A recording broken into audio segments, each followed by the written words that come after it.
ঘরেই তৈরি করে নিন তরি তরকারি দিয়ে অপূর্ব সুন্দর স্বাদের রত্নাবলী পোলাও। নমস্কার, আমি বনশ্রী। আমার শ্রীর রান্নাঘরে আপনাদের সকলকে জানাই সাদর আমন্ত্রণ।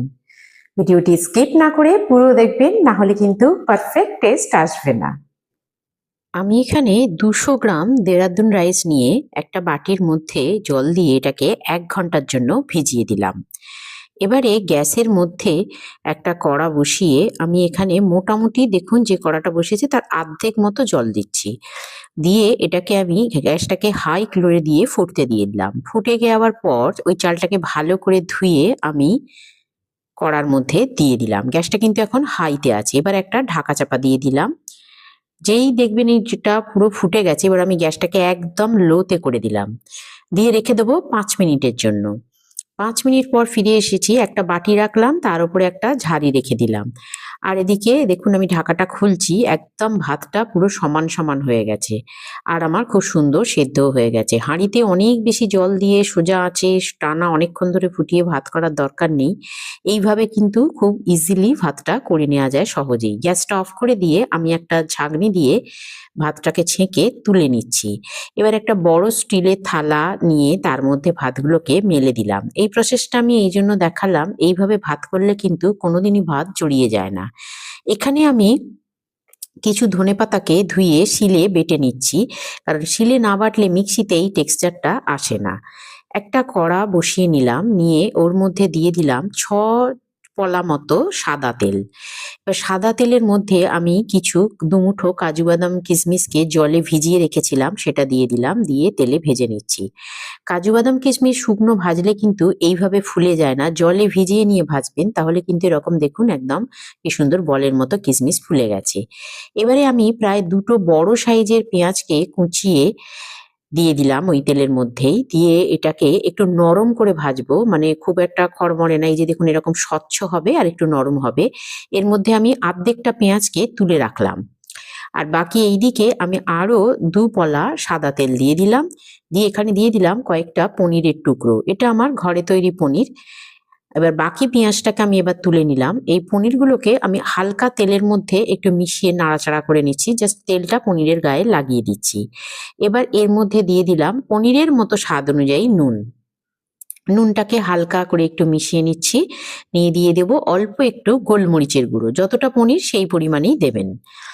দিয়ে এবার পনির আর এর মধ্যে গোলমরিচ আর নুনটা মাখালে কি হয়, যখন পনিরটা মুখে পড়ে একটু ঝাল নুন স্বাদ হলে ভালো লাগে। আর যদি শুধু পনিরকে ভাজা হয় তাহলে কিন্তু এর মধ্যে ওই স্বাদটা থাকেও না, আর ভালোও লাগে না।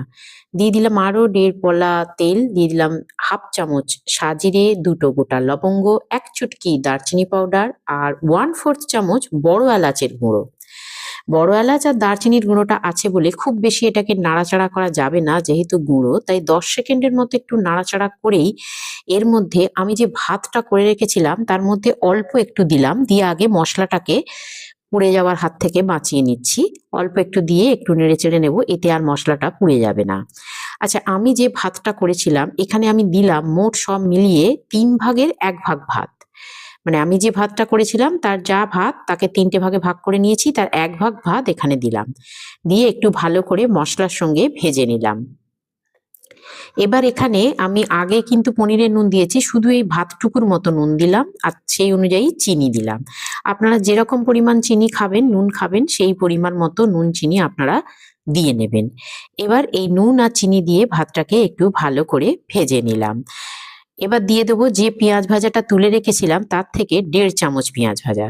পেঁয়াজ ভাজাটা দিয়ে একটু ভালো করে মিশিয়ে নিলাম। নিয়ে দিয়ে দেবো আমার আগে থেকে ভেজে রাখা ছানার টুকরোগুলো। ছানার টুকরো আর পেঁয়াজটাকে এবার ভালো করে ভাতের সঙ্গে আমি মিশিয়ে নিচ্ছি। আমার সমস্তটা খুব ভালো করে মেশানো হয়ে গেছে, একদম রেডি হয়ে গেছে। এইবার এটাকে আমি তুলে নেব। এটাকে একটা পাত্রে আমি তুলে রেখে দিচ্ছি। এবারে আবার ওই কড়াতেই দিয়ে দিলাম আরো 1.5 পলা সাদা তেল। দিয়ে দিলাম কিছু 2 মুঠো মতো কড়াইশুঁটি। কড়াইশুঁটিগুলোকে আমি আগেই নুন আর জল দিয়ে একটু সেদ্ধ করে রেখে দিয়েছিলাম। এটা আপনারাও করে রেখে দেবেন, নাহলে এই সময়টা একটু টাইমটা বেশি নিয়ে নেবে। বেশি এটাকে নাড়াচাড়া করে খালি তেলে নাড়াচাড়া করে নিলাম, বেশি কিছু কুক করার দরকার নেই। আবারও দিয়ে দিলাম 1.5 পলা সর্ষের তেল, 2টো গোটা লবঙ্গ, 1/2 চামচ সাজিরে, 1/4 চামচ বড় এলাচের গুঁড়ো আর 1 চুটকি দারচিনি পাউডারের গুঁড়ো। যথারীতি এবারেও মশলাটার গুঁড়োটা যাতে পুড়ে না যায় সেজন্য একটু হালকা নাড়াচাড়া করেই এবার এর মধ্যে দিয়ে দেব আমি হাফ চামচ কাঁচা লঙ্কা বাটা। কাঁচা লঙ্কা বাটাটা দিয়ে জাস্ট এর গন্ধটা যাওয়া পর্যন্ত একটু নাড়াচাড়া করব। এরপর এর মধ্যে দিয়ে দিলাম আমি অল্প একটু ভাত, যাতে এটা পুরোটা পুড়ে না যায়। এই বিষয়টা কিন্তু মনে রাখবেন, এটা কিন্তু একটা টিপস যে অল্প একটু ভাত দিয়ে আগে একটু নাড়াচাড়া করে নেবেন, তাহলে কিন্তু মশলাটা আর পুড়বে না। এবার আমার কাছে কিন্তু আমি প্রথমে আগের পোলাওটাতে ১ ভাগ ভাত দিয়েছিলাম, আর এখানে কিন্তু যে ২ ভাগ ভাতটা ছিল তার ১ ভাগ দিলাম, মানে আমার কাছে এখনো ১ ভাগ ভাত রয়েছে। এবারে আমার একটু শুকনো শুকনো লাগছে, তাই এখানে আমি আর একটু ১ কলা মতো সাদা তেল দিয়ে দিলাম। আপনাদের লাগলে দেবেন, না লাগলে দেবেন না। এবারে অল্প একটু স্বাদ অনুযায়ী নুন দিয়ে দিলাম, যতটা এই ভাগে লাগবে, আর চিনিও দিয়ে দিলাম। নুন আর চিনিটা আবারও বলছি আপনারা আপনাদের স্বাদ অনুযায়ী দেবেন।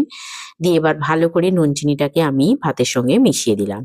এবার যে ধনেপাতা বাটাটা আমি বেটে রেখেছিলাম তার থেকে আমি 1/3 চামচ দিচ্ছি, মানে ১ চামচের ৩ ভাগের ১ ভাগ আগে দিলাম। দিয়ে এই ধনেপাতা বাটাটাকে আমি ভালো করে আগে ভাতের সঙ্গে মিশিয়ে নেব। আপনারাও এভাবে আগে প্রথমে অল্প একটু দিয়ে মেশাবেন। দেখুন এবার আমার মনে হচ্ছে আরেকটু লাগবে, তারপরে আরেকটু দেবেন, কারণ বেশি ধনেপাতা বাটা দিয়ে দিলে কিন্তু স্বাদটা ভালো হবে না, তাই পরিমাপটা বুঝে দেবেন। আমি এখানে ২০০ গ্রাম চালের ৩ ভাগের ১ ভাগ নিয়ে তার মধ্যে ১ চামচ ধনেপাতা বাটা দিলাম, সেই জন্য মাপটা আপনারা বুঝে দেবেন। আর এবারে এখানে দিয়ে দিলাম আমার আগে থেকে ভেজে রাখা কড়াইশুঁটিটা। কড়াইশুঁটিটা দিয়ে আমি ভাতটাকে ভালো করে মিশিয়ে নিয়েছি। এবার এটাকে আমি তুলে নিচ্ছি। এটাকে অন্য একটা পাত্রে তুলে রাখলাম। এবার দিয়ে দিলাম আরো ৪ পলা মতো সাদা তেল। আবার দিয়ে দিলাম ২ টো গোটা লবঙ্গ, হাফ চামচ শাহজিরা, 1/4 চামচ বড় এলাচের গুঁড়ো আর ১ চুটকি দারচিনির পাউডার। সমস্তটাকে একটু ভালো করে ১০ সেকেন্ডের মতো নাড়াচাড়া করে দিয়ে দিলাম কোরানো বিট।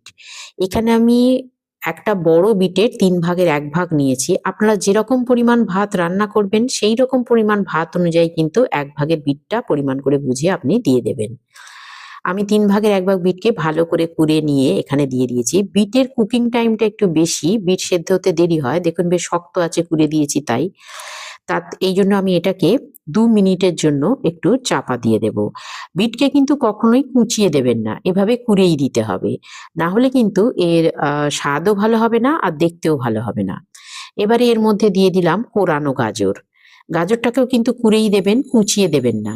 এই রেসিপিতে কিন্তু বিট আর গাজর অবশ্যই কুড়িয়ে দেবেন। সমস্তটা দেয়া হয়ে যাওয়ার পর এবার এখানে আমি সমস্ত নুনটা দিয়ে দিলাম। মানে ধরুন এরপর তো আমি একটু যে বানাবো যেটা তার জন্য পুরো দিয়ে দিলাম, দিয়ে একটু তেল দিয়ে দিলাম আর সমস্ত নুনটা দিয়ে দিলাম। এই নুনটা দেওয়ার কারণ আমার বিট আর গাজরটা দেখুন একদম কমে গেছে, অর্থাৎ একদম সুন্দরভাবে কুক হয়ে গেছে। এবার এর মধ্যে আমি আমার বাকি ভাতটাও দিয়ে দিচ্ছি, মানে শেষ ভাতটা দিচ্ছি। দিয়ে একটু ভালো করে মিশিয়ে নিলাম। আচ্ছা, আমি তখন বললাম না যে বিট গাজরে আমি পুরো নুনটা দিয়ে দিলাম, মানে এখানে কিন্তু আমি ভাতে নুন দিচ্ছি না আর। এবার দিয়ে দিলাম স্বাদ অনুযায়ী চিনি, দিয়ে এবার সমস্ত কিছুকে খুব ভালো করে মিশিয়ে নিচ্ছি। বিট, গাজর যা কিছু আছে সবকিছুর সঙ্গে বেশ ভালো করে আমি এটা ভেজে নিচ্ছি। আর আমি আবারও বললাম যে বিট গাজরটাকে কিন্তু কখনোই কোঁচাবেন না, ভালো করে কুড়িয়েই নেবেন। আমাদের এই পোলাওটাও একদম রেডি। এবারে দেখুন আমি একটা এরকম বড় প্লেট নিয়ে নিয়েছি। আপনারাও এরকম একটা বড় প্লেট নেবেন। নিয়ে যে আলাদা, আলাদা পাত্রে যে ৩ রকমের পোলাও রেখেছি সেখান থেকে এক রকমের পোলাও তুলে এইভাবে সুন্দর করে পরিবেশনের পাত্রে সাজিয়ে দেবেন। আলাদা, আলাদা করে পাশাপাশি সাজিয়ে দিলে দেখতে খুব ভালো লাগবে আর টেক্সচারটাও খুব সুন্দর হবে। বাড়িতে বিশেষ কোনো অনুষ্ঠান বা যেমন জন্মদিন, বিবাহবার্ষিকী বা কোনো সুখবর পাওয়ার দিন বা সকলের ছুটির দিনে এই পোলাও একবার তৈরি করে বাড়ির সকলকে খাওয়ান। এর স্বাদ, রং, গন্ধ কেউ ভুলতে পারবে না।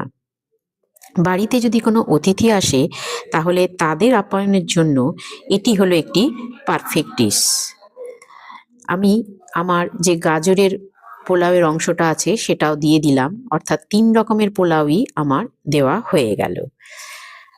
সামনেই রবিবার, একবার ট্রাই করে ফেলুন আর প্রশংসা নিন আপনার পরিবারের ছোট বড় সকলের কাছ থেকে। আমি যে পেঁয়াজটা ভেজে রেখে দিয়েছিলাম সেই পেঁয়াজ ভাজাটা এবার এর উপরে আমি ছড়িয়ে দিচ্ছি। রেসিপিটি ভালো লাগলে লাইক, কমেন্ট, সাবস্ক্রাইব আর শেয়ার করে আমাকে একটু এগিয়ে যেতে সহযোগিতা করবেন। আমি যে কাজু বাদাম কিশমিশটা ভেজে রেখেছিলাম সেটাও আমি এর উপরে এবার ছড়িয়ে দিচ্ছি। পরিবেশনের সময় এইভাবে সাজিয়ে আপনারা পরিবেশন করবেন। একদিন অবশ্যই চেষ্টা করে দেখুন। আর সামনেই রবিবার, আর কি আমার চ্যানেলে আমি অনেকটা বেশ কয়েকটা চিকেনের রেসিপি দিয়েছি, সেগুলোর সাথে সামনেই রবিবারে এটা তৈরি করে ফেলুন। আজ এ পর্যন্তই, আবার আসবো অন্য একটি রেসিপি নিয়ে। ধন্যবাদ।